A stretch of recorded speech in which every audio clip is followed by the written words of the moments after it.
Shalom saudaraku, berjumpa lagi bersama dengan saya, Gembala Jemaat Gereja Isa Al-Masih Lawang Light Generation, dalam program Sapa Jemaat di Rumah. Tetap semangat, tetap berpengharapan, dan harus selalu yakin menjadi pemenang-pemenang di dalam Tuhan kita, Yesus Kristus. Firman Tuhan kali ini terambil dari Roma pasal 7 ayat 24 dan 25. Roma 7 ayat 24 dan 25 berkata, "Aku manusia celaka. Siapakah yang akan melepaskan aku dari tubuh maut ini? Syukur kepada Allah oleh Yesus Kristus Tuhan kita." Saudaraku, suatu kali seorang pemimpin salah satu suku Indian, Cherokee, ingin mengajarkan cucunya soal pergumulan hidup. "Cucuku," kata si kakek tua itu kepada cucunya, "di dalam tubuh kakek ada 2 ekor serigala yang sedang berperang hebat." Lanjutnya sambil tersenyum. "2 ekor serigala?" tanya sang cucu tidak mengerti. "Ya," kata kakek itu, "yang pertama namanya si jahat. Dia pemarah, iri hati, serakah, sedih, susah, sombong, rasa bersalah, benci, dendam, minder, penyesalan, kepahitan, takut, dusta, khawatir, ego, ragu-ragu, dan tidak tahu bersyukur." Jelas sang kakek kepada cucunya yang serius mendengarkannya. "Lalu yang satu lagi namanya siapa, kek?" tanya si cucu penasaran. "Nah, yang kedua itu namanya si baik.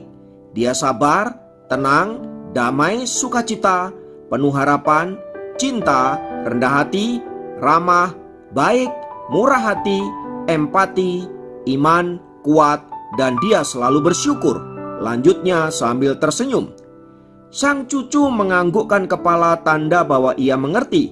Lalu si kakek melanjutkan lagi, "Cucuku, peperangan yang sama juga terjadi di dalam dirimu dan juga di dalam setiap orang-orang yang ada di dunia."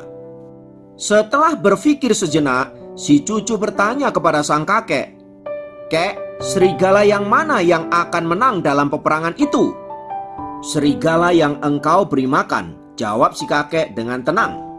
Saudaraku, secara psikologis, ajaran sang kakek itu benar sekali. Sifat-sifat jahat yang kita beri makan, apakah dengan perkataan, pikiran, gosip, atau perbuatan-perbuatan negatif, akan menciptakan kemenangan bagi si jahat. Sebaliknya, sifat-sifat baik yang diberi makan dengan makanan yang baik dan positif akan menghasilkan kemenangan bagi si baik. Namun secara rohani, benarkah dengan usaha kita sendiri si baik akan selalu menang? Bukankah pada dasarnya semua manusia itu sudah berdosa? Adakah hal yang baik yang bisa dihasilkan oleh manusia? Lihatlah Roma pasal yang ketiga. Di bagian itu, Rasul Paulus mengatakan bahwa "Aku manusia celaka. Siapakah yang akan melepaskan aku dari tubuh maut ini?" Bagi Paulus, dalam peperangan ini manusia berdosa tidak mungkin dapat menang dengan kekuatannya sendiri. Namun berita baiknya adalah oleh Tuhan Yesus kita diberikan janji bahwa kita akan mengalami kemenangan. Ya, hanya dengan kekuatan dan pertolongan dari Tuhanlah kita dapat menang dan menghasilkan hal-hal yang baik dan benar. Jadi, makanan yang dapat menghasilkan kemenangan itu adalah iman di dalam Yesus Kristus, firman Allah yang sejati. Bersama dengan Kristus, kita akan diberikan kekuatan dan kemampuan untuk mengalahkan sifat-sifat yang jahat di dalam diri kita. Filipi 4 ayat 13.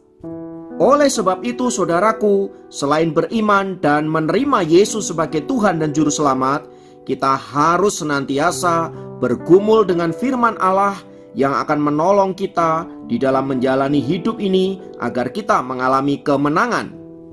Tuhan Yesus sendiri pernah berkata bahwa ada tertulis, "Manusia hidup bukan dari roti saja, tetapi dari setiap firman yang keluar dari mulut Allah." Jadi jelaslah bahwa makanan yang bisa menolong kita untuk mengalahkan si jahat dalam hidup kita adalah firman Allah yang hidup. Olehnya kita diberikan kekuatan untuk memiliki power agar kita senantiasa berkemenangan. Tuhan Yesus sendiri saat dicobai oleh si jahat, ia senantiasa menggunakan firman Allah untuk mengalahkan tipu muslihat iblis. Jika selama ini si jahat senantiasa menang di dalam hidup kita, itu berarti kita harus memulai kembali menggunakan firman Allah untuk mengalahkan tipu muslihat iblis. Ingatlah dan selalulah waspada bahwa iblis adalah sosok pembohong yang senantiasa memutarbalikkan kebenaran, sehingga olehnya kita seringkali tertipu dan pada akhirnya kita menjadi penurut-penurut iblis dan bukan penurut-penurut Allah. Selain menggunakan firman Allah sebagai senjata untuk mengalahkan iblis, jangan lupa saudaraku untuk senantiasa memohon pertolongan Roh Kudus agar olehnya kita diberikan kekuatan, kepekaan, agar kita tetap ada dalam pimpinan dan kehendak Bapa kita, supaya olehnya kita tidak menyimpang ke kanan dan ke kiri, dan tujuan Allah dalam hidup kita dapat tergenapi. Jadi apabila kita ingin hal-hal yang baik senantiasa menang dalam hidup kita, turutilah kehendak Tuhan, turutilah firman Tuhan, turutilah pimpinan daripada Roh Kudus. Saya sangat yakin engkau pasti mengalami kemenangan. Kiranya Tuhan memberkati. Mari berdoa. Tuhan, kami mengucap syukur karena Engkau senantiasa memberikan kami kekuatan melalui firman-Mu, sehingga kami tidak lagi terus ada di dalam kekalahan, terus ada di dalam ketidakberdayaan, melainkan kekuatan yang datang daripada Allah. Tolonglah kami untuk senantiasa dapat mengatasi setiap masalah, setiap pergumulan, sehingga pada akhirnya kami boleh menjadi anak-anak Tuhan yang berkemenangan. Terima kasih Bapakku, terpujilah namamu. Dalam nama Yesus kami berdoa. Haleluya. Amin. Demikian program Sapa Jemaat kali ini. Sampai jumpa dalam program Sapa Jemaat yang lain. Tuhan Yesus memberkati.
bahwa